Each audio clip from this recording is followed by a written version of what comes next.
Escape from Hamas. Reporting from New York, here's Bill Hemmer. Good evening, I'm Bill Hemmer, and this is a Fox News exclusive, Escape from Hamas. Once again, Middle East violence dominates the news. A murderous rain of missiles on Israeli cities, launched by the terrorist organization Hamas. Israeli defense forces pounding the Gaza Strip in retaliation. Streets full of fanatical demonstrators, many of them young men committed to killing in the name of God. This hour, we bring you a story of a young man, the son of a top Hamas leader who once led similar street protests. But his story ends in a way you will not expect. He says that after a long journey through darkness, he finally saw the light. As you're about to hear, that young man now has a lot to say, some things that will shock and offend many people. This Fox News investigation goes deep into the very heart of Hamas itself and inside one of Israel's highest security prisons, where Hamas also flourishes. And in the end, we will take you to a quiet Christian haven here at home in the United States. But this story begins in the crucible of contending religions in the old city of Jerusalem. Here's Fox News' Jonathan Hunt.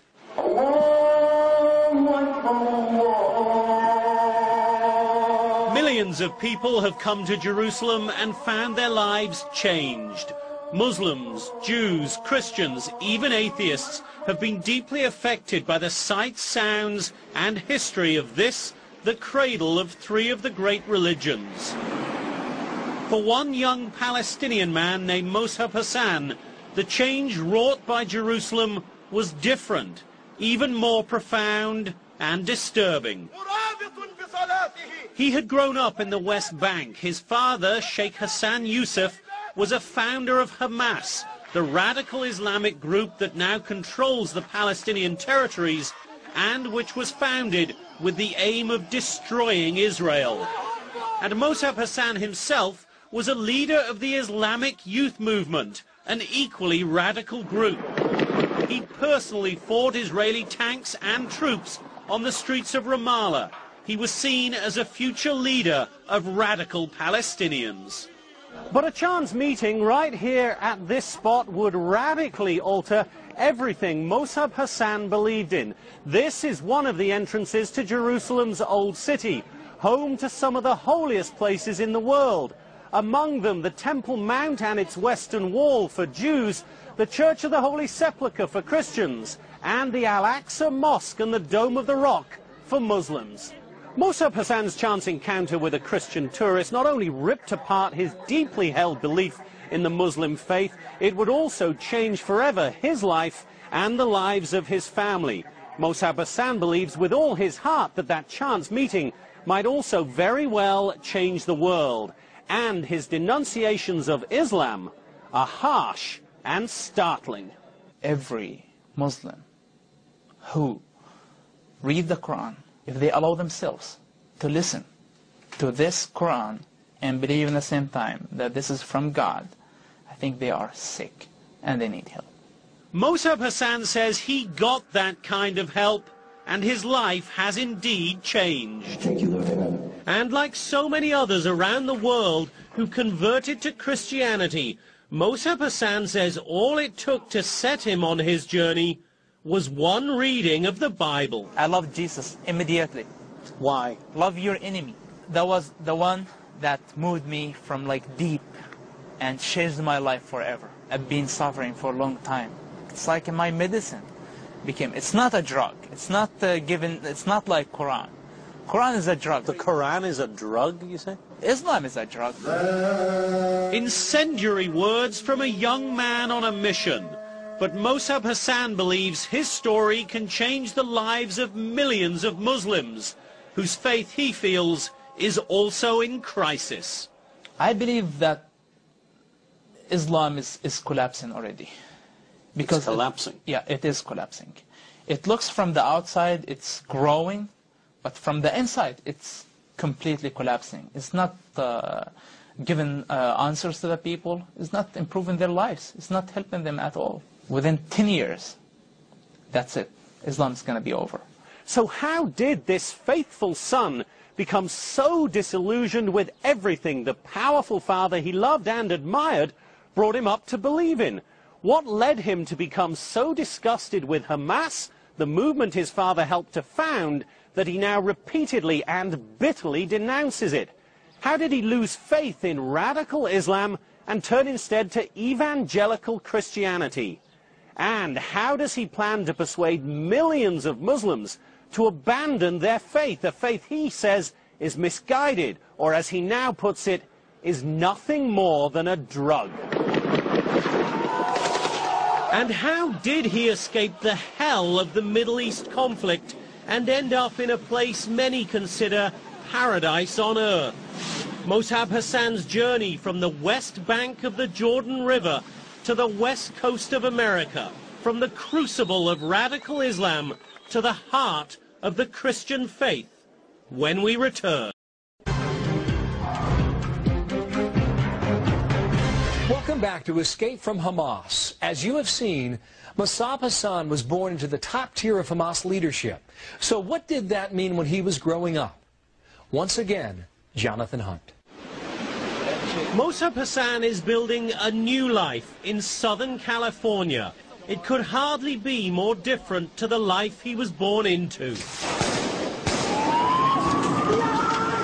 Poverty, violence and death on a daily basis made the west bank of the Jordan River one of the toughest places in the world to grow up at the height of the Israeli-Palestinian conflict. But for Mossab Hassan, it was simply home, the only home he knew. I didn't leave the West Bank till I was 20 years old. And he can't forget the streets he walked as a child. My best place is my town. I love my town. Ramallah. Ramallah. You'll go back there? Hopefully soon. The memories he cherishes the most are of the games he played as a young boy. Like running outside in the nature, playing soccer. You had a soccer ball? Yeah, I had a soccer ball. And where did you play? My favorite spot was the cemetery, actually. You played soccer in the cemetery? In a cemetery. This is that cemetery here in the heart of Ramallah, next to Mossab's old home. As you can see from the thousands of headstones here, what was once a largely empty space is now filled, and many of these tombs contain the bodies of Palestinian fighters.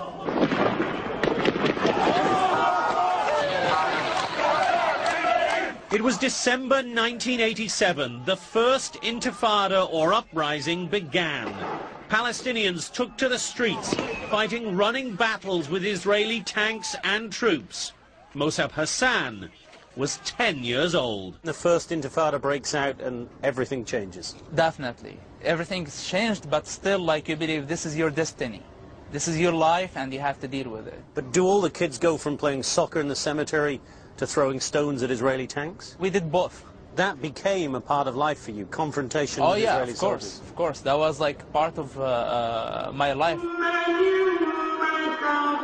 And the Ramallah cemetery, site of so many impromptu soccer games, was now the scene of chaotic and impassioned burials. My house was next to this cemetery, and every day of the first intifada, for 4 years, I was living there.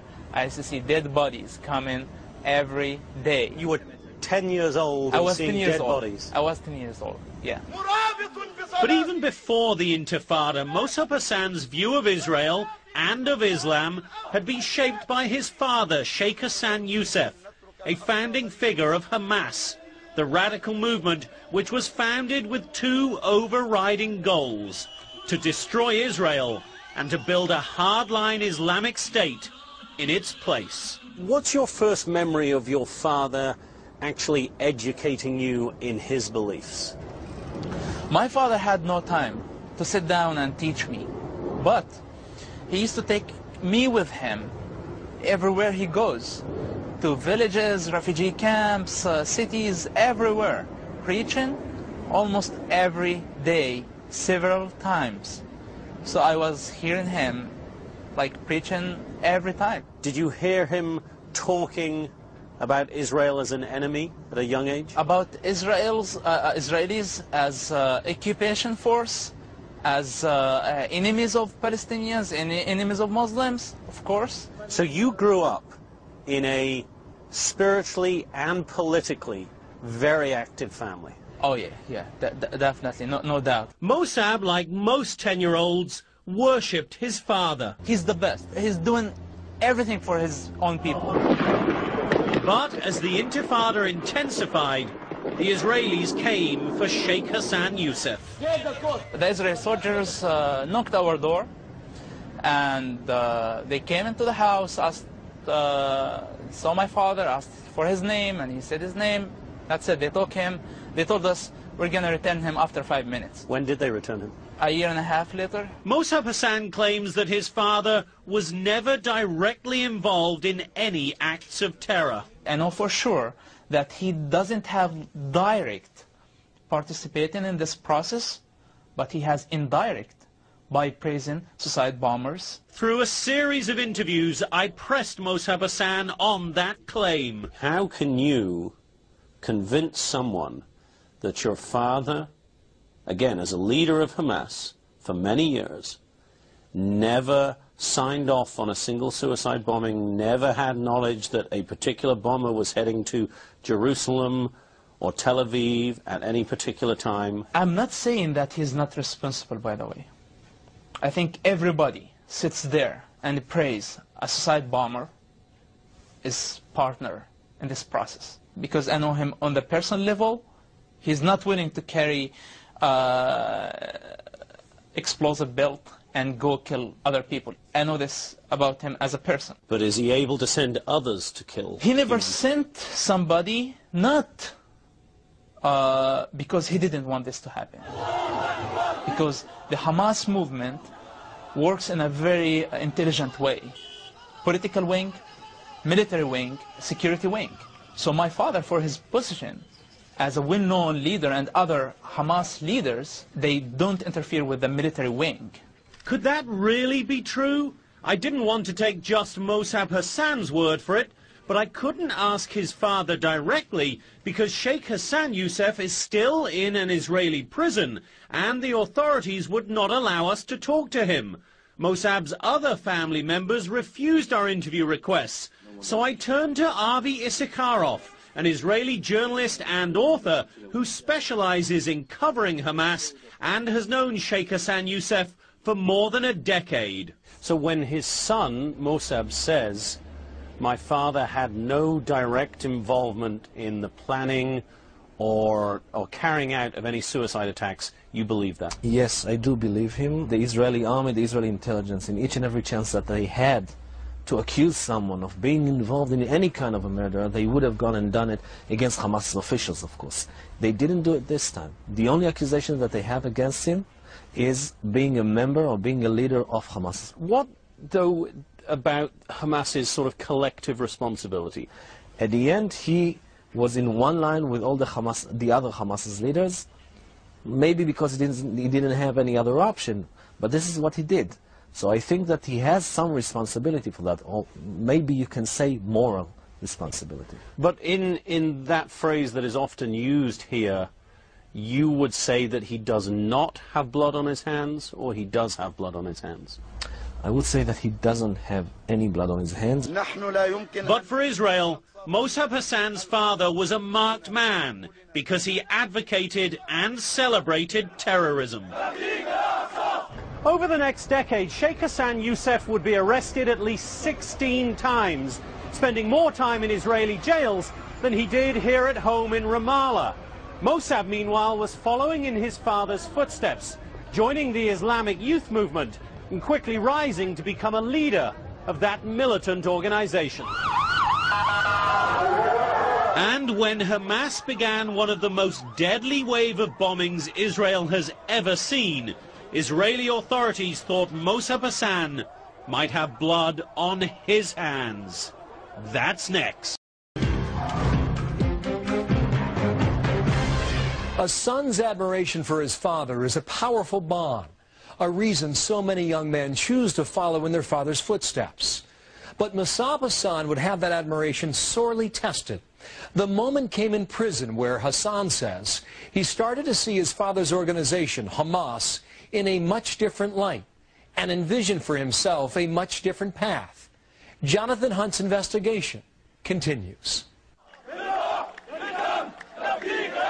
I loved Hamas because I loved my father. Your father is everything for you as a child.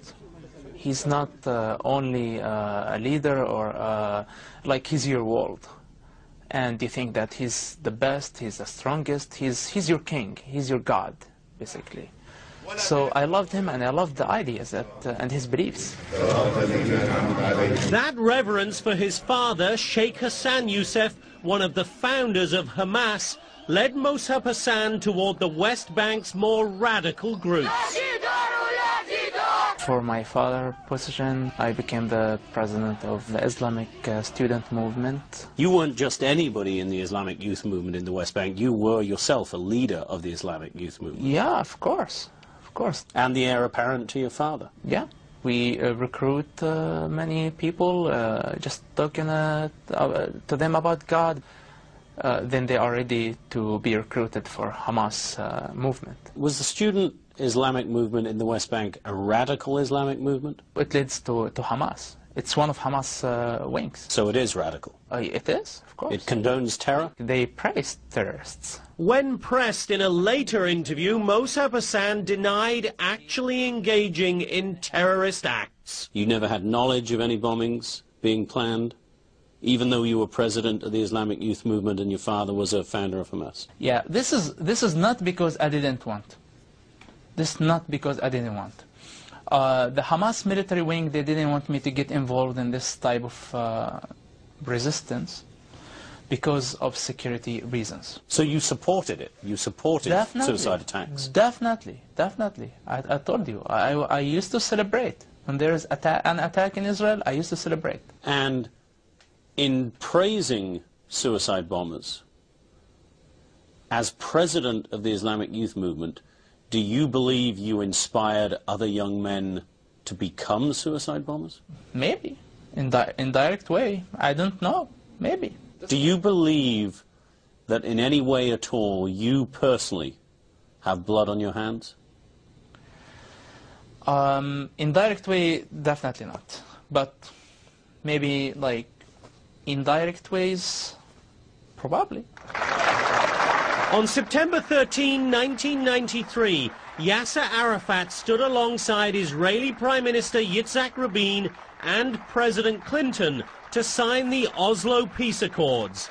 Hamas wanted no part of it, and as the peace process moved forward over the next months and years, began plotting a new campaign of terror.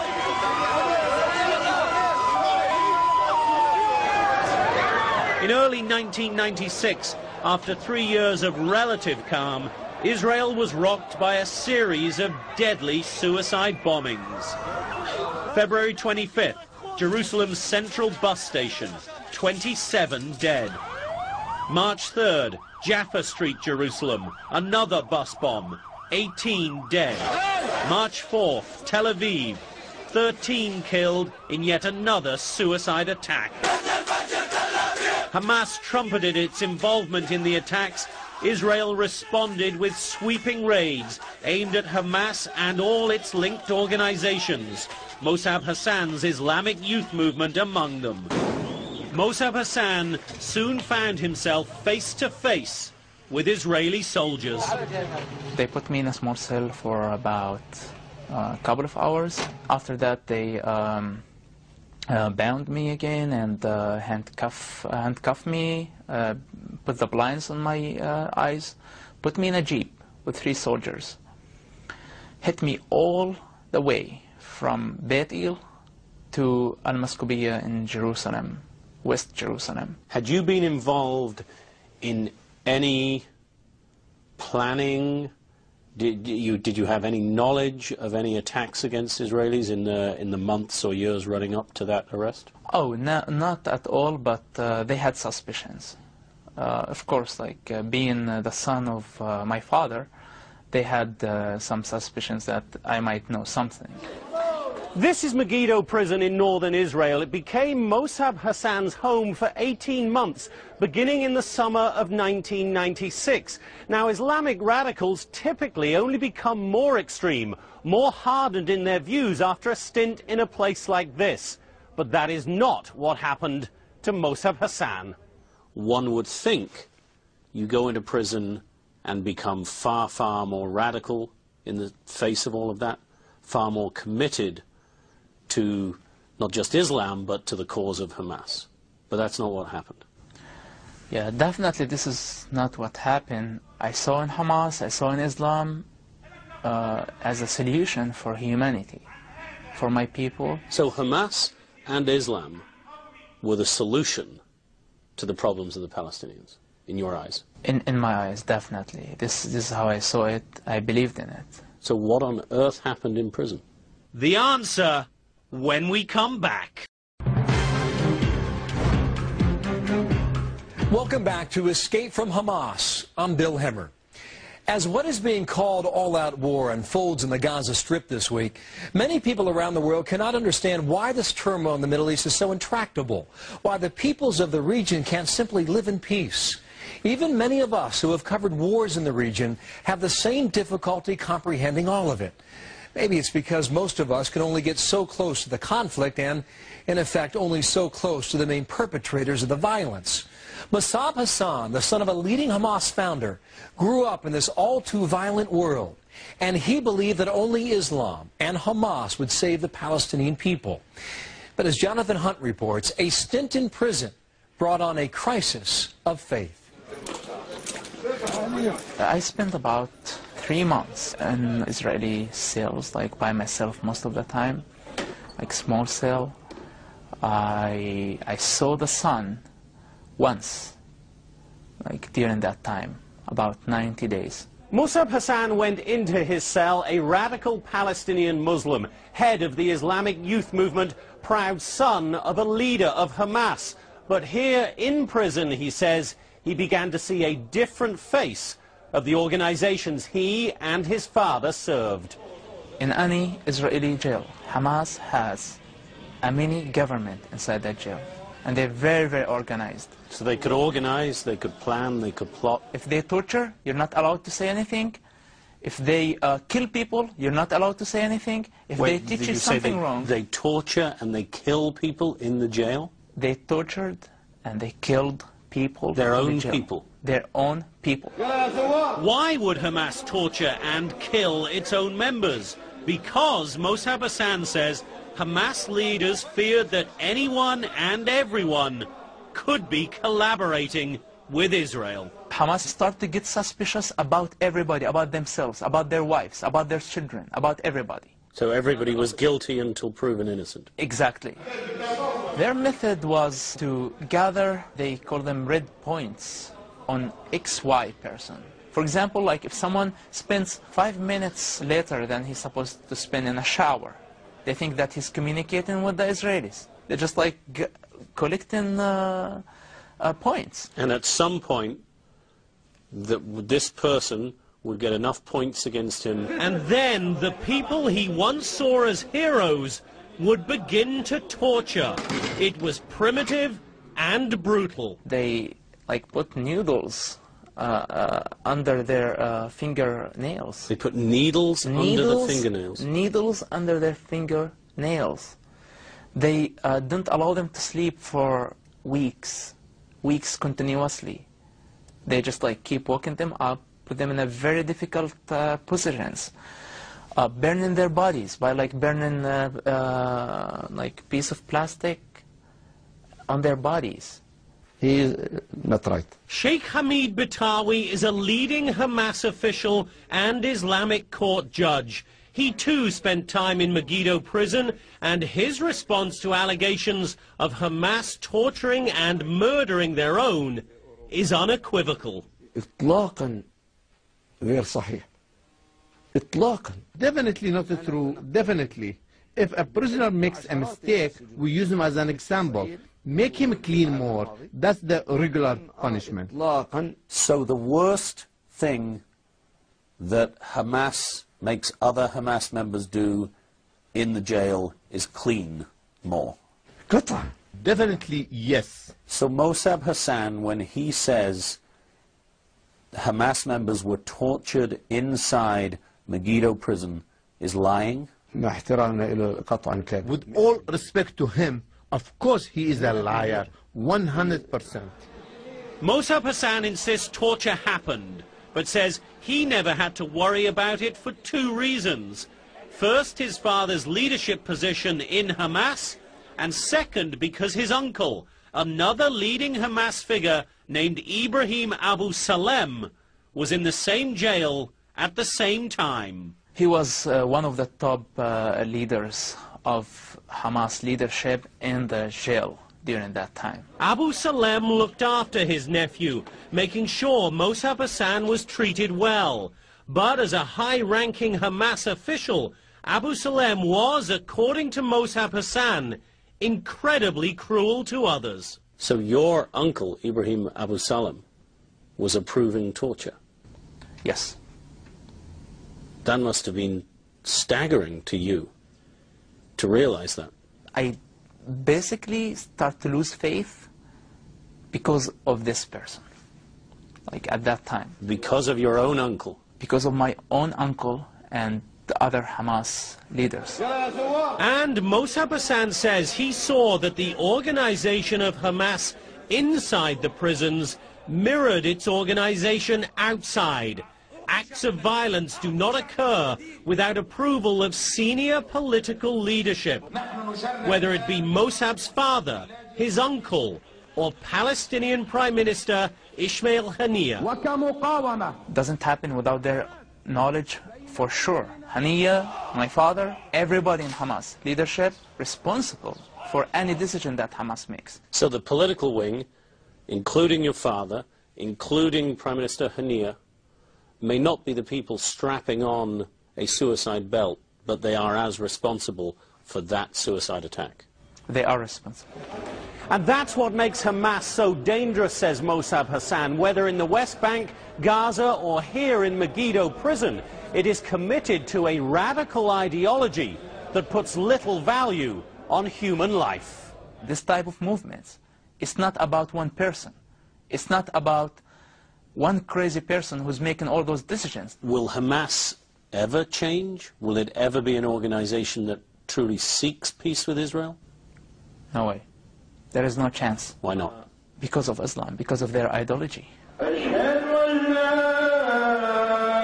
Mossab Hassan now describes that ideology in startling terms. That's next.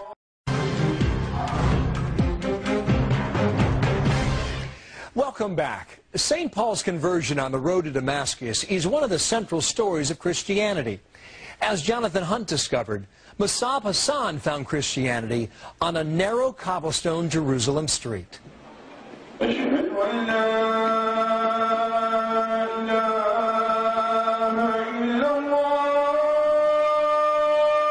With his faith in Hamas and Islam shattered by his prison experience, Mossab Hassan was a lost soul. But a rare visit here to Jerusalem changed his life. He was approached by a young man, a Christian tourist on the street, who invited him to come and read the Bible. Mossab Hassan says that moment changed everything for him, transforming him from an Islamic radical into a Christian soldier, and launching him on a journey that he believes will lead millions of Muslims into what he sees as the light. This guy just walking the street down the street, inviting people to Bible talk, Bible study. I understood that he is inviting me to something related to Christianity. I accept the invitation. I went there. I started to read the Bible. And for Mossab Hassan, one biblical phrase changed his life. Love your enemy. A young man whose father had been arrested multiple times by the Israelis, who had thrown stones at Israeli tanks, who had seen people dying on a daily basis, read, love thine enemy, and that changed your life. I never heard this before. Nobody taught me this before. It was a profound moment for Mossab Hassan, but not the proverbial thunderclap, not a call to conversion, more an awakening.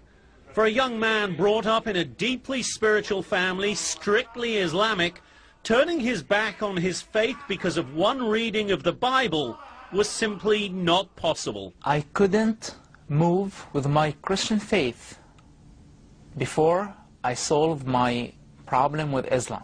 So you had to test your religion? Test my religion in secret, very carefully. Very carefully. It took me a long time to do this. Restudying Islam? Restudying Islam from different point of view, not relying on people from the West, not relying on Christians, just relying on myself. The year was 2000. Mossab Hassan was spending many days in these hills around Ramallah, secretly studying the Bible and the Quran side by side. It was a difficult time for a young man struggling with a crisis of faith. I had like a mental conflict every day. It was an impossible situation. In studying the Quran, Mossab Hassan found what he calls thousands of inconsistencies. What Muslim sheikhs or religious people do, that they focus on only one part of Islam. Which part do they focus on? The part that they need for that time. If it's a war zone, if it's wartime, they're talking about jihad. If it's our relationship to Christianity and we have to coexist with them, live with them in peace, they bring verses talking about peace. If they have to fight Christians, they bring the verses that... So it's like very political religion. And this way, I discovered that the Islam is the most bipolar religion on earth, that you can find whatever you want. So the Quran contradicts itself? In so many ways. Mossab Hassan was now finally ready to accept that his future was as a Christian. But given his life up until now, given his father's position in Hamas, that would have to remain a secret, known only to him and a handful of Christian friends. For months that became years, he would walk the hills of the Holy Land, seeking out places to study and pray, secretly and safely. It's very challenging and it's very dangerous, yes. I walked those same hills with one of Mossab Hassan's Christian friends, a friend who spent many days studying with Mossab and who is still too afraid to be identified. It's the toughest situation that I face through my life, to my Christianity life. So it was safer to go with him and meditate and worship the Lord just secretly, because we know that the tension that has in the religions here in Jerusalem or Ramallah, it's very tough. It's very tough, especially between Muslim and Christian. For Mossab Hassan, it was increasingly clear he couldn't stay in the land where he was born. He had difficult decisions to make. Your life would have been easier had you never picked up the Bible. Of course. Just like to stay in my, under my drug, the Islam. It's the Islam, you're under the drug. Now I have my own responsibilities. And now I see that this path is the right path. This is talk that does not deserve a response. Sheikh Hamid Batawi, the Hamas official and Islamic court judge, says Mossab Hassan's view of Islam is wrong and offensive. Islam is a true religion with 1.5 billion believers. We challenge the world to find anything that is not right in the Holy Quran. And if Mossab said these things, he maybe was drunk, made so by your people in the US, or he was threatening or was giving dollars and shekels to say this. But Mossab Hassan stands by his powerful, jarring words. You've said that Islam is magic. Islam is a drug. The Quran is not the word of God. Those are incredibly incendiary words. I know that. But it's the truth. It's the truth. Mossab Hassan, of course, was no stranger to the brutality of Hamas and of radical Islam. He knew that once he spoke out, he'd be a target. He knew, too, that he had to get out of the West Bank, out of the Middle East. His journey to the US when we come back, plus the death sentence that has followed him here. Welcome back to the conclusion of our story, Escape from Hamas. As you have seen, Mossab Hassan came to embrace a new faith on the mountain trails near his home in the West Bank. But like many early Christians, he knew that his life was at stake if his conversion was discovered. So he fled to the new promised land. Once again, Jonathan Hunt.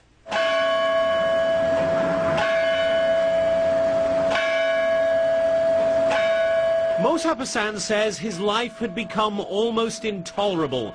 He was becoming increasingly committed to the Christian faith, just as the West Bank and Gaza were becoming more radically Islamic, with Hamas winning political power and exerting moral authority.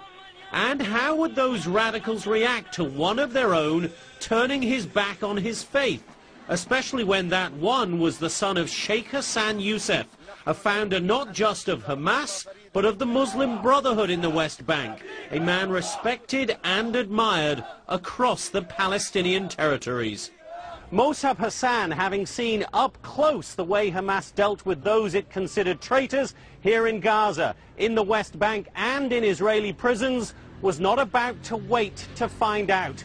For the sake of his life, he knew he had to get out of the Middle East altogether, leaving behind his family and everything he knew and loved. How did you feel when you landed on American soil? Fear and happiness at the same time. Mossab Hassan traveled to San Diego to join Christian friends he had first met in Jerusalem. He joined their evangelical church, Barabbas Road, and found in his new faith and his new country a sense of serenity and security. I can go to my church easily. I'm protected for my opinions. So this is, I couldn't get this back there. And finally, with those newfound feelings of freedom, Mossab Hassan was ready to fully embrace his new faith, to take the plunge, literally. With his church friends by his side, he was baptized in the Pacific Ocean off of San Diego. You may be wondering how in the world a Palestinian with Mossab's background was allowed into the United States. So were we. Mossab says he simply applied for a US visitor visa and it was granted. Did his application raise any red flags with US immigration or Homeland Security authorities? We don't know. One thing that is unusual, Mossab, who is now applying for political asylum, has already been given authorization to work here. That said, Mossab told us he is not working and is living off the generosity of members of his church. He says he sleeps on the floor of one of the members' homes. This much is certain. A source with Mossab's knowledge of Hamas would be of value to the American anti-terror effort. And Mossab did tell us off camera that the FBI has in fact contacted him, but he would give us no detail, only saying there is more to come. That was more than we heard from FBI sources, who simply told us they believed Mossab was who he said he was. Turn with me to 2 Peter 1:21. And what about his conversion to Christianity? After interviewing Mossab several times over several months and talking with people in the Mideast and here who know him, it is hard to believe his faith is not sincere. We love you, Lord. It's in Jesus' name I pray. Amen. I have my family, it's my church. Those are my people, they love me. And now that he's here in the United States, Mossab Hassan feels free to speak his mind, to take on Islam, to urge the entire Muslim world to take a long, hard look at itself and the faith on which it is founded. I think if they allow themselves to listen to this Quran and believe in the same time that this is from God, I think they are sick and they need help. You sit here and say things like that, you are going to make millions, millions upon millions of Muslims very, very angry. I'm not trying to offend Muslims. I love them. Those Muslims are my family. But you are going to offend people and you are going to put your life in danger, aren't you, by doing this? Some of them will be offended.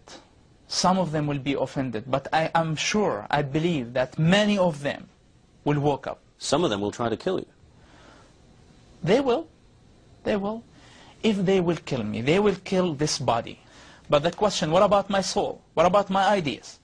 What about my beliefs that I shared with everybody? Will they be able to kill this? I don't think so. A Fox News exclusive now, an inspiring story of a young man who saw bad things happening and decided to take a stand. After we broadcast Mossab Hassan's first interview with us on Fox News, it spread like wildfire across the internet and around the world. Within days, Al-Qaeda, the world's most notorious terrorist group, responded, issuing a lengthy statement criticizing Hamas for allowing this young man to convert to Christianity, and concluding by quoting the chilling words of Muhammad, "Whoever changes his religion, kill him." Are you scared? I don't want to die. And I don't want to pretend that I like to die. I love to live. I love to serve my Lord. But if this will be the challenging, and this is how I prove my faith, I ask God to give me patience to do it. And Mossab Hassan says his family will likely also suffer. How does that make you feel? Do you think you shouldn't have done this? You shouldn't have gone public? No, I had to do this. I had to do this because this is going to change so many people's lives. Hopefully, my family's life. You believe your father will one day become a Christian? He's not too far from Christianity. He's very close. I told him that. I told him you're very far of Islam and you're very close to Christianity. That was my last sentence to him. How do you think he reacted to that? He cried. Tears of joy or despair? I don't think it was joy at that moment. One day he will understand. So for now, Mossab Hassan is separated spiritually and physically from the family he loves. He is making a new life in a Christian community. He has asked for asylum here in the US, a legal process that is ongoing. And he is settling in a part of the United States many consider paradise itself. So does he feel at home? You're effectively homeless. You're depending on the charity of others. Your family back home is in tears. How do you cope with all of that? It's a low price for Jesus. It's even nothing. It's like comparing to what he has done to us, it's nothing. For me, sand is sand, water is water, people are people everywhere. It's all the same. Your paradise is in here, and your hell as well.